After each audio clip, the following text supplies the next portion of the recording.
Hello coders, and welcome to How to Fix. In today's video, we'll be focusing on a new bug that you might find challenging to solve. So without further ado, let's dive into today's bug.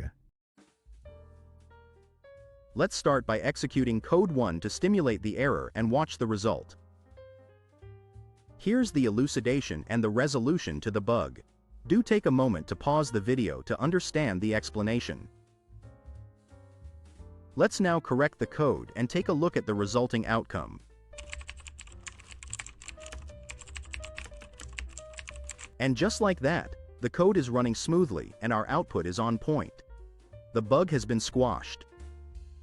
That wraps up our video for today. If this video was of help, don't hesitate to hit the like button and subscribe to our channel for more programming fix videos. Keep the curiosity alive, keep growing, and happy programming to all.